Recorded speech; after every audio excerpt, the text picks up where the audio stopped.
નમસ્કાર ખેડૂત મિત્રો, સ્વાગત છે તમારું ખેડૂત પરિચય યુટ્યુબ ચેનલમાં। આજે તારીખ 23 ફેબ્રુઆરી 2024 ની આજની સવારની હવામાન અપડેટની અંદર માહિતી મેળવીએ તો ગુજરાતમાં ફરીવાર માવઠાને લઈને આગાહી। 25 થી 27 તારીખ દરમિયાન ગુજરાતની અંદર ફરીવાર માવઠાનો કહેર જોવા મળશે। કયા વિસ્તારની અંદર માવઠાની શક્યતા છે તેની અપડેટ મેળવીશું। વેસ્ટર્ન ડિસ્ટર્બન્સ પસાર થતા ગુજરાતના હવામાનમાં આવશે ફરી પલટો, તેમજ તાપમાનની, પવનની અને ઠંડીની પણ માહિતી આપણે આ વિડીયોની અંદર મેળવીશું। ચેનલમાં નવા હોય તો ચેનલને સબસ્ક્રાઇબ કરી દેજો અને વિડીયોને લાઇક આપીને તમામ ખેડૂત ભાઈને શેર કરી દેજો। ખાસ કરીને મિત્રો, ગુજરાતની અંદર બેક ટુ બેક વાતાવરણમાં પલટા જોવા મળી રહ્યા છે।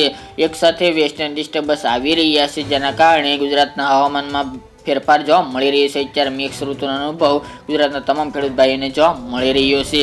અત્યારે 2 દિવસ વાતાવરણમાં પલટો આવ્યો હતો, તેમજ અમુક વિસ્તારની અંદર વાતાવરણમાં પલટા બાદ વરસાદી ઝાપટા પણ માવઠું પણ જોવા મળ્યું હતું। ત્યારે ફરીવાર ગુજરાતના ખેડૂત ભાઈઓ માટે માઠા સમાચાર આવી રહ્યા છે, કારણ કે એક મજબૂત વેસ્ટર્ન ડિસ્ટર્બન્સ 23-24 તારીખ દરમિયાન ફરીવાર ઉત્તર ભારતના વિસ્તારમાંથી પસાર થશે, જેના કારણે ઉત્તર ભારતના વિસ્તારો તેમજ ગુજરાત અને મધ્ય ભારતના વિસ્તારોની અંદર પણ માવઠાના વરસાદને લઈને આગાહી કરવામાં આવી રહી છે।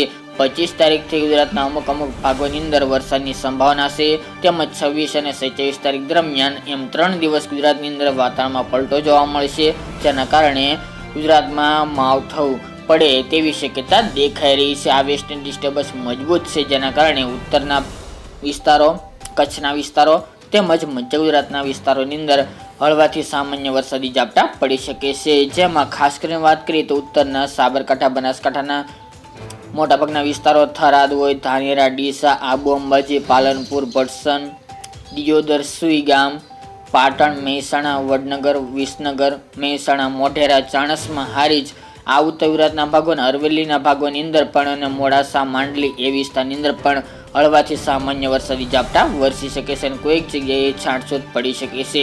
જ્યારે કચ્છ જિલ્લાની વાત કરીએ તો કચ્છના વાગડ વિસ્તાર, રાપર, ભુજ, ભચાઉ અને ધોળાવીરા, અડેસર એટલા વિસ્તારની અંદર હળવા સામાન્ય છાંટછૂટ પડે તેવી સંભાવના છે અને કોઈક જગ્યાએ ઝાપટા પડે તેવી શક્યતા દેખાઈ રહી છે। જ્યારે મધ્ય ગુજરાતની અંદર આણંદ, નડિયાદ, કપડવંજ અને અમદાવાદ, કડી અને ગાંધીનગર અને વિરમગામ એટલા વિસ્તારની અંદર સામાન્ય વરસાદની સંભાવના તેમજ હળવા ઝાપટા પડે તેવી શક્યતા દેખાઈ રહી છે।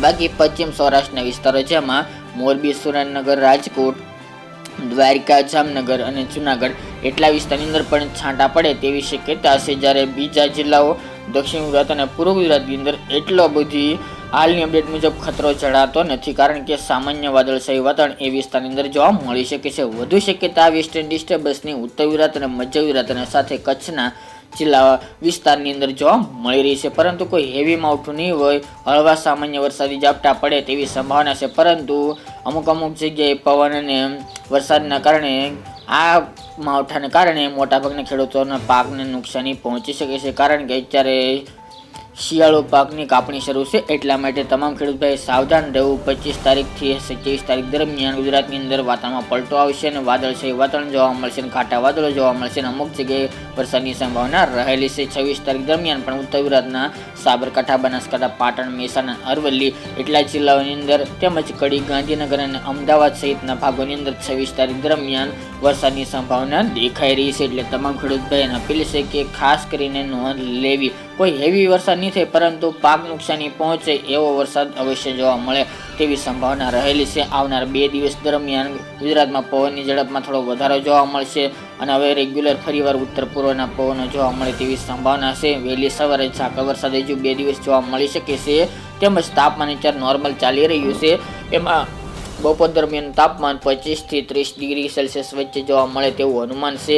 રાત્રિના તાપમાનમાં થોડો ઘટાડો જોવા મળી શકે છે। આજે તેમજ આવતીકાલે એમ 2 દિવસ ઉત્તર ગુજરાત અને કચ્છના વિસ્તારોની અંદર ઠંડી જોવા મળે તેવી સંભાવના છે। તાપમાન 12 થી લઈને 14 ડિગ્રી વચ્ચે ઉત્તર ગુજરાતના સાબરકાંઠા, બનાસકાંઠા, પાટણ, અરવલ્લી અને સાથે કચ્છના જિલ્લાઓની અંદર તાપમાન નીચું આવે તેવી સંભાવના રહેલી છે। સૌરાષ્ટ્રનું તાપમાન પણ થોડું નીચું આવી શકે છે।